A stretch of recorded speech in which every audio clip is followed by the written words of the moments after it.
Bwani Yesu yebaziwa batulaba nze amanya gange nze Zabbuli nva yimba luyimba lwa Fortune ne luyimba lwa myaka giwezeeko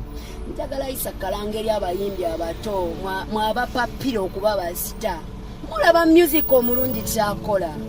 bamanzi newe baligenda ngo bire bino biweddeko oyo music ffe tumukubira ewaka ne tumusabirako ngowoza nonya vibe bakube tune ku Friday TikTok ekayimbe kasasiro mwerere twetereze balokole mukama ayagala tumuweereze ebyo bibozi byendongo tujjaji kuba mu gulu for now mubulire njiri bwoba toyina kigambo sirika gena mu studio yimba mu nnimi temujjano nga mutuyimbire bimbe bitali mu makulu nyimbi emyaka 10 nenze simanyi nti wali ennyimba zosobola okuba myaka 10 emabega nga zikola makulu leero si kwewaana bannange naye abayimbi abato ebyo bye mupako okuba basita munoonya views njogeranga mukama gwawadde ekisa mu mugigi gwaffe temugenda wangala era bwe mujjozi kuba muve ku siini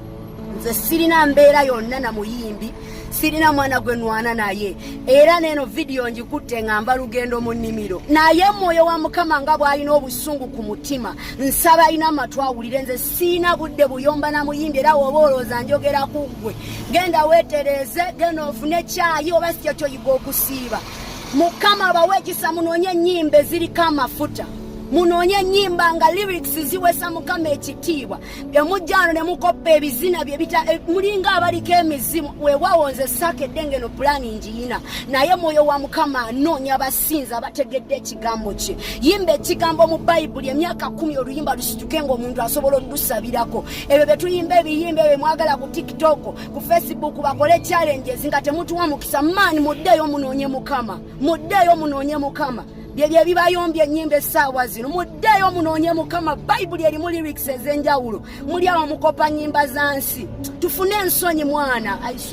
mwe muzanyira mu bwakabaka obwaweebwayo omusaalaba obwaweebwayo amazigo obwaweebwayo mu bulumi okubanga tuweebwa ffe abatagenda ku musaalaba gologolosa mwe bakidi mwetereze mulekerawo zalayisa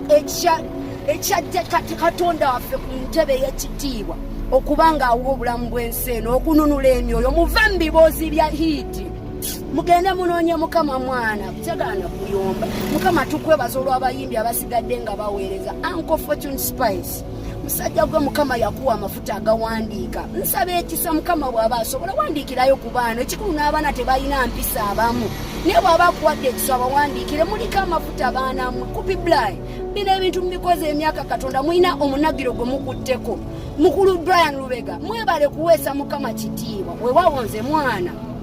sivaayo kola bintu bya kujano biki omwami ono gwe bayita Saint Ronnie omwana ayimba rap naye kigambo mwebwana mmwe mwatandisa ate namwe abayimbi abakulu abakola katembo oyo muddeyo munoonye mukama tulekerawo swaze kulwa emyoyo gyetaagisa okubanga gimanya Kristo w'amaanyi